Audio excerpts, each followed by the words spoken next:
How are ya? Welcome back to the Shaguar build. Where did we leave off? Yeah, we took the engine and gearbox out, as well as the subframe, all in one big lump. Let's go from there. Yeah, so currently they're not here, so we have to tackle the next problem ourselves. Or me, I have to tackle the next problem, because you're on a tripod. Let's see what that problem is. Right, so here's old Bessie. I have a shaky pair of hands now. Alright, so there's old Bessie up there, and what's left. And there's the old big lump in V6. And yes, it's quite big here in Ireland because most of the cars here are inline 4-cylinders, and I have never dealt with anything this big. So, I mean, I'm excited about it. You're probably not, but screw you. So, it was unreal to get the engine out, first of all. However, we now face the next problem, which is stripping. Get it in shot, good boy. We now face the next problem, which is stripping the whole lot, removing the subframe, gearbox, and then having just the engine. And then the engine has to be stripped. The new one that's coming has to be brought in, dressed, put back on the subframe, put the gearbox back on, back up into the car, and then bolt the car back together. That's the game plan. But I mean, this is probably the last video I'm gonna take for 2+ weeks because I'm going on holiday, and yeah, not gonna be able to get an engine for it. Let me show you around. So, the problem we face is lifting the engine, as I said. We have a lifting ring right there, boop, and we have another one back here, which you can't see. I'm not even going to bother show you. It's another one of them, right? And then the next one is back here, which you also can't see, but it's right here. Okay. Let me get a light.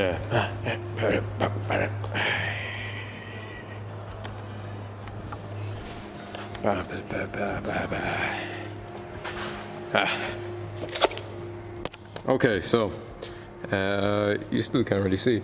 Oh, you can. There you go. Look, that's the lifting ring. Okay, I'm wrong. That is the lifting ring mounting point. Yeah. So there's 3 on the engine, and we have to make 3 lifting brackets, lifting rings. And Dad, the engineer, isn't here. So guess who's making them? Now, according to my calculations, which are quite vague, the engine, subframe and gearbox combined weigh about half a ton, give or take a couple 100 kilos, which means we should use 6mm plate to make the lifting rings. We need to know the diameter of the shackle, that's the word I'm looking for. Yeah, and lastly we need to know the bolt size that's going into the lifting ring mounting plate. I think it's 6mm. And then drill a hole for that. Then we need to get a bolt on the right thread.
Alright, the old recording isn't going well on this one. Partly because I've been so caught up doing it. I suppose it's not really an excuse, you know, like Why couldn't you do a time lapse? Yeah, well, there you go. I'll try my best to record it from now on. Fuck, where did I leave off? Oh yeah, the lifting rings. We made the lifting rings, and it bent the mount on the engine. Focus on the right thing. Actually bent the mount on the engine while lifting it.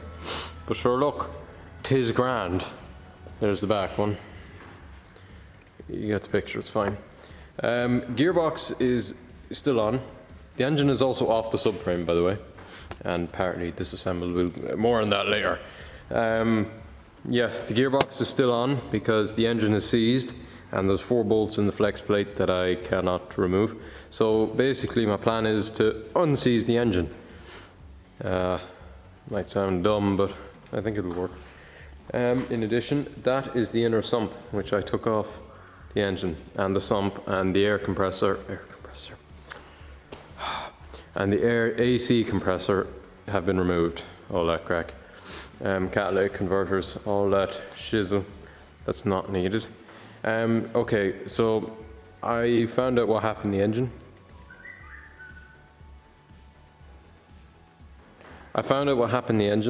And man, it's not good. Here comes the sun, here comes the sun, and I say it's alright. Hello, flashlight. Let's see if you can see what I want you to see. You feel me?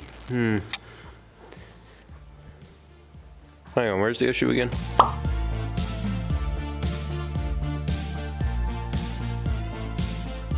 Okay, you join me looking directly up at the engine from the sump. This is the middle bank of cylinders.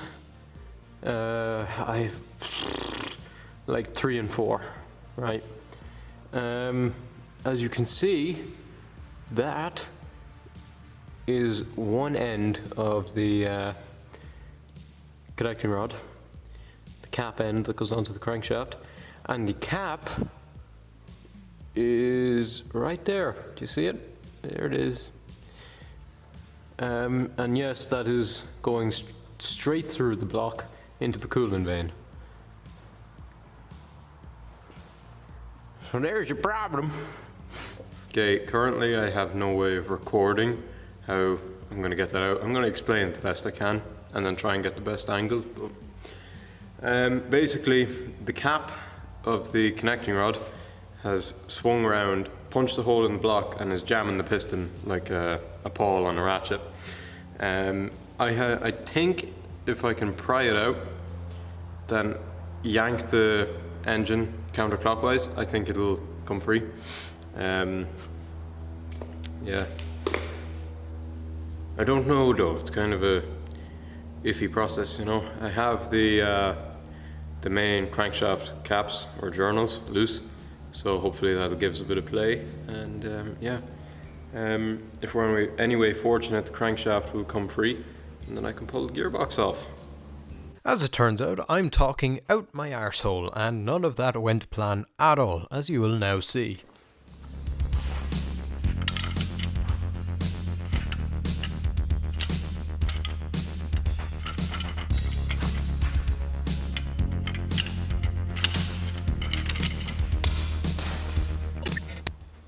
A bit of the bearing cap. What's left of it? The rest of it is in the oil pan. And I think that's what was jamming the engine.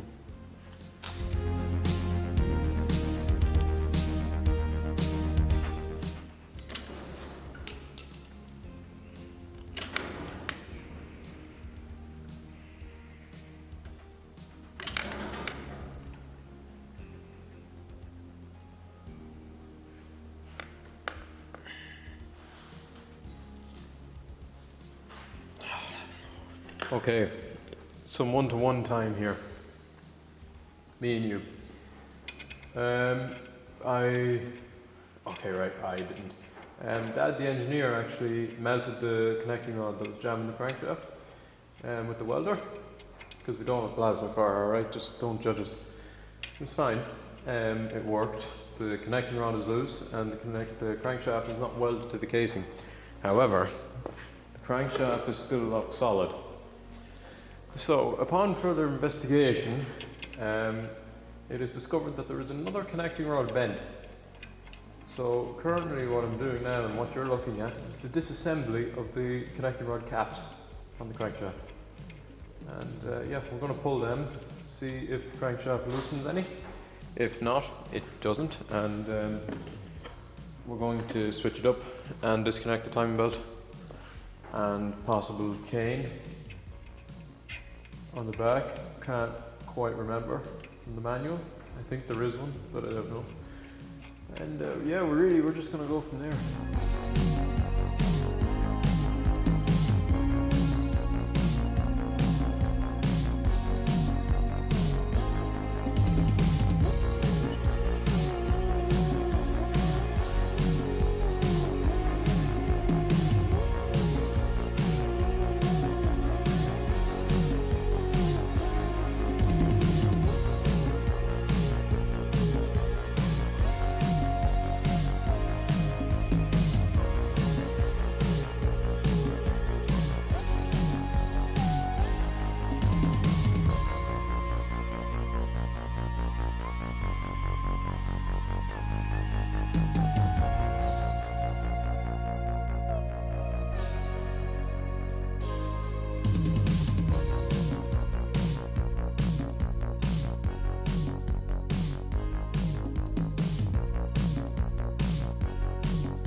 Okay, my camera's about to die, so I'm going to make this quick.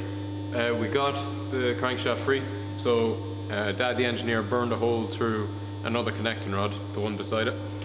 And basically what happened is the other half of the cap that came off swung around and jammed the connecting rod, and that's what was seizing the engine. So melted the other connecting rod and then pulled out all the bits, and then that bit of metal came free and now it spins. We unseized the engine. It's never going to run again though, but it's unseized. So, and I can get this bolt here off now as well. Zoom in, so I couldn't be bothering myself. Hang on.